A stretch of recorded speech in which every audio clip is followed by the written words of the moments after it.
vamos aclamar.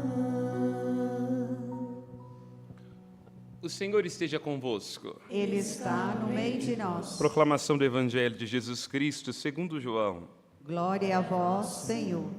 Naquele tempo, muitos dos discípulos de Jesus que o escutaram disseram: esta palavra é dura, quem consegue escutá-la? Sabendo Jesus que seus discípulos estavam murmurando, por causa disso mesmo perguntou: isso vos escandaliza? E quando virdes o Filho do Homem subindo para onde estava antes? O Espírito é que dá vida, a carne não adianta. As palavras que vos falei são Espírito e vida. Mas entre vós há alguns que não creem. Jesus sabia desde o início quem eram os que não tinham fé e quem havia de entregá-lo.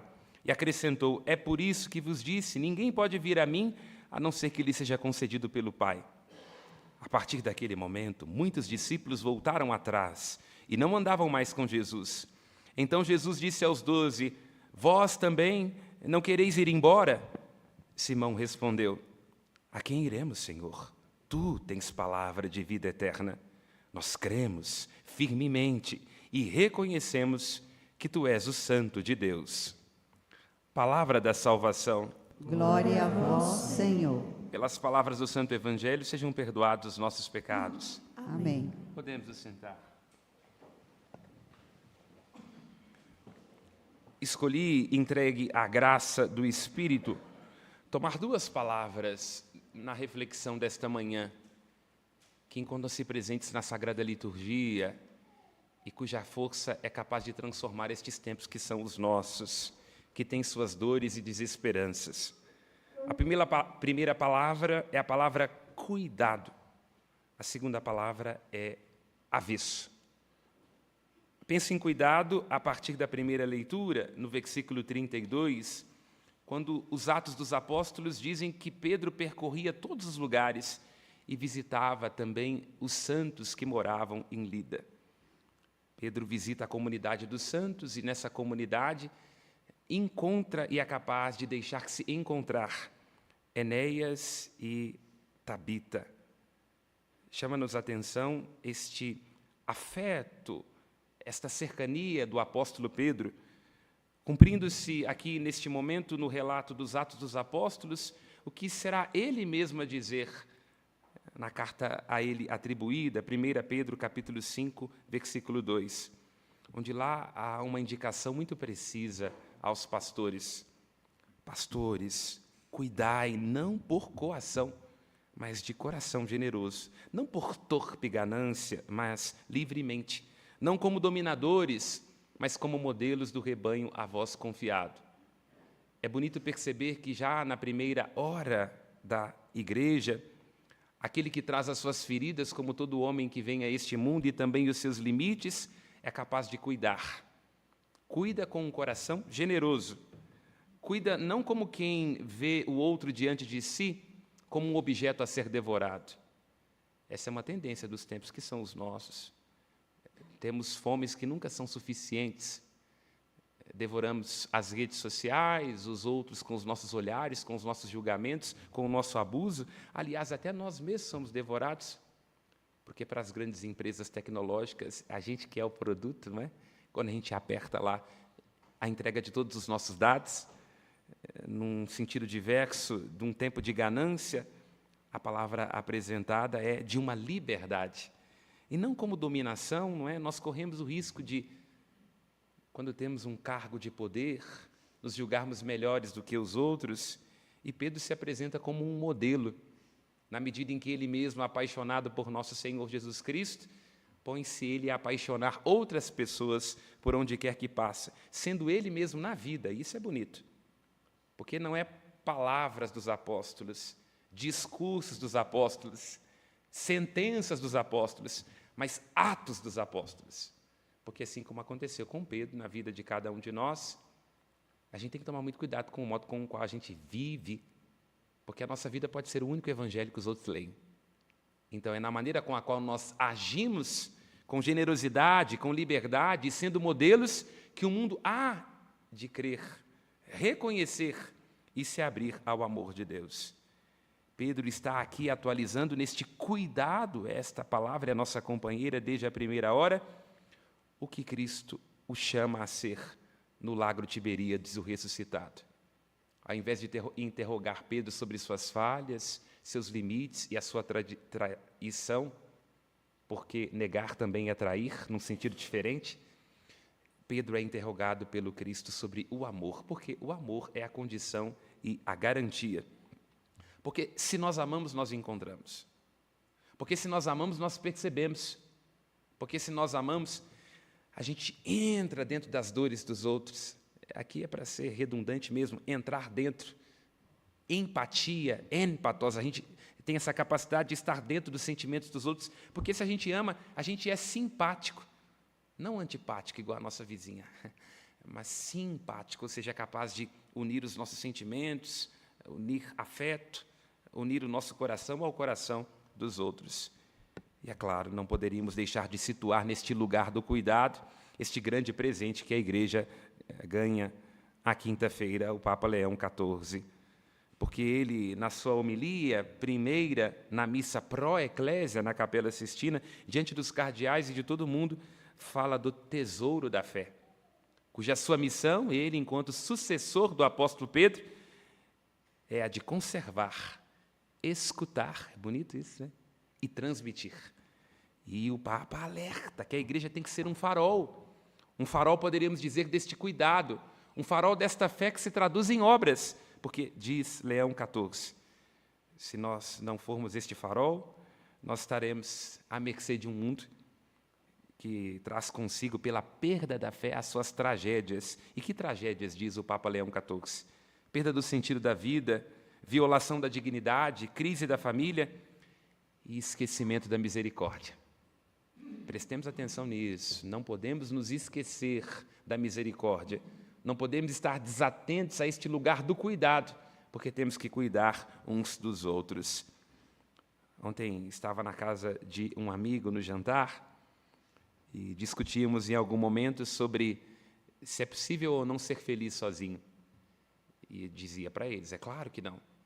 Porque ainda que alguém esteja no seu quarto, como pai de família, no seu momento de solidão, só poderá estar tranquilo na medida em que a esposa está lá cuidando dos filhos, na medida em que tem amigos que lhe estão garantindo alguma coisa, na medida em que pode estar tranquilo na sua casa, adquirida ou com aluguel em dia. E nós o sempre somos em relação às pessoas. Isso é importante.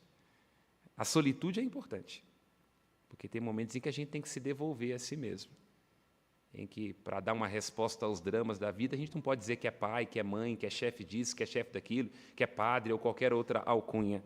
Mas nós só podemos nos realizar na medida em que a gente se obriga na relação com as pessoas. É isso que Pedro está mostrando. O seu ministério seria oco, se não se traduzisse no cuidado com Enéas, o cuidado com Tabita e também com todos aqueles que lhe foram convidados. E aqui quero situar algo muito importante, que é apresentado por um filósofo, o Heidegger, e depois desenvolvido, que é a perspectiva da ética do cuidado. Heidegger pontua que nós só podemos existir, e isso é muito importante, quero aqui situar, porque estamos num tempo onde ninguém cuida de si, e também não é capaz de cuidar do outro, onde somos estranhos a nós mesmos, porque temos tempo para fazer coisas de nós e nos perdemos em muitos afazeres, onde ninguém tem espaço para reconhecer o outro, que nós só podemos existir em relação a alguém, num movimento de preocupação e numa responsabilidade com aqueles que nos foram confiados. Então, quando Heidegger fala do Dasein, que é o ser aí, que só pode existir no cuidado, é uma perspectiva filosófica sobre o que está aqui nos Atos dos Apóstolos. Só podemos ser seres humanos autênticos num mundo cuja dignidade humana desidrata e nos esquecemos da misericórdia. Só podemos ser cristãos de verdade na medida em que nos relacionamos, esvaziados das nossas ambições e do nosso falso eu, na medida em que nos preocupamos uns com os outros e na medida em que a gente se sente responsável pelo outro, fora daquele lugar confortável, onde apenas é o outro que tem que confirmar os meus caprichos. Que palavra útil nestes nossos tempos. E a segunda, como eu dizia, tem a ver com cuidado, porque Pedro, aqui está indicado, no versículo 43 desta primeira leitura, ele vai para a cidade de Jope, na casa de um Simão curtidor de pele. Aqui é algo muito interessante. Por que eu disse que é avesso? Porque, como judeu, Pedro não poderia entrar na casa de um curtidor de pele. Até pouco tempo atrás, para esclarecer o que isso significa, antes do Concílio Vaticano II, você sabia que filho de açougueiro não podia ser padre? Porque era considerado alguém que, ao mexer com sangue, ter atividade violenta, poderia não ter recebido valores da sua família. Olha que coisa. Então, os judeus também tinham isso. Então, quando Pedro vai se hospedar na casa de um curtidor de couro, nós temos aqui um sagrado avesso, quer dizer, ele já está conseguindo compreender que a graça de nosso Senhor Jesus Cristo não tem limites. E aí, essa é a beleza do capítulo 10 dos Atos dos Apóstolos, porque Pedro, em Jope, dormindo, vai ter um sonho, ele vai ver um grande lençol descendo com animais impuros, e o Cristo a ele aparece e diz: Pedro, come. Ele fala: comer isso? Não, tipo eu, né? Eu não gosto muito de comida japonesa, não, eu gosto de carne mesmo. Comer isso aí? Não, eu não tenho namorada, porque quando você tem namorada, você é obrigado a comer japa, né? Como eu não tenho namorada, quer dizer, como estava dizendo, nessa ética do cuidado, onde todos nós temos que aprender a cuidar uns dos outros, né? Porque um homem sem uma esposa brigando com ele, sem boleto e sem dificuldades, não é um homem, né? É um moleque, ainda não sabe nada da vida, né? Mas pode ficar tranquilo que o padre não tem esposa, não. Mas tem as dificuldades pastorais, os desafios, e tem os bispos, né? Então, mas se eu não estiver aqui no outro dia, você já sabe, perdi meu emprego. Mas Pedro, em Jope, dormindo, aparece estes animais, Cristo diz para ele: tome e come. Ele fala: não vou comer, isso que é impuro. E Jesus diz para ele: não chames impuro aquilo que o Senhor purificou. Então Pedro, ali nesse momento, ele faz uma guinada, uma volta, porque ele percebe ali nessa visão que Deus não faz acepção de pessoas, que não há diferença, que o Evangelho não está mais circunscrito ao âmbito judaico, e quando ele acorda, ele recebe o chamado de ir à casa de Cornélio. Cornélio, que era pagão, recebe o Espírito Santo, a graça do batismo, e aí, nesse momento, o Evangelho deixa de estar ligado apenas ao contexto judaico, ao contexto da Samaria, e vai se expandindo até chegar a nós, aos confins do mundo. E quero situar isso, porque temos que estar atentos nesse cuidado, perceba? Pedro abre-se a ir à casa de alguém que era indigno. Pedro vai ao encontro de Cornélio, que era um pagão.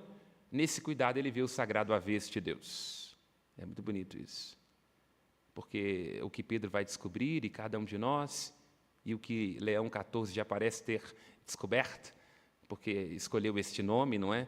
Em relação a Leão XIII, Rerum Novarum, um Papa Leão XIII que surge num contexto de muitas mudanças, muitas incertezas, de o surgimento de um capitalismo que devora, de um socialismo que haveria de rasgar o mundo com guerras, Rerum Novarum. Nesse momento, temos que nós atualizar esta palavra, meu irmão e minha irmã, que é perceber que Deus nos visita no rosto do outro, no seu avesso, no seu limite, na sua fraqueza, aquele outro de quem a gente talvez não gostaria de chegar perto, aquele outro que não pertence ao nosso grupo, que não pensa da mesma maneira que nós, mas que tem o direito de ser como lhe convém, aquele outro que também é sagrado, o avesso, onde Deus habita, este território sagrado do avesso que te visita. Termino assim dizendo: que grande graça é essa do que está no Salmo, quando nós somos chamados de amigos de Deus. Que poderei retribuir ao Senhor Deus? Eis que sou o Senhor, o vosso servo. Eis que sou o vosso servo. É sentida por demais pelo Senhor a morte dos seus santos e seus amigos. E por que somos amigos de Deus, meus irmãos e irmãs? Porque o Senhor nos deu a conhecer o que Ele ouviu do seu Pai. E o que o Senhor ouviu do seu Pai, e que se atualiza nesta manhã de hoje, é de que nós temos que estar atentos ao cuidado, porque Deus nos cuida. E no movimento de cuidar dos outros, nós vamos nos perceber como curadores feridos, né? Porque não raro, amar será o desafio de dar a quem não nos pediu aquela força que a gente nem sabe que tem. Louvado seja nosso Senhor Jesus Cristo. Aos céus nossas preces.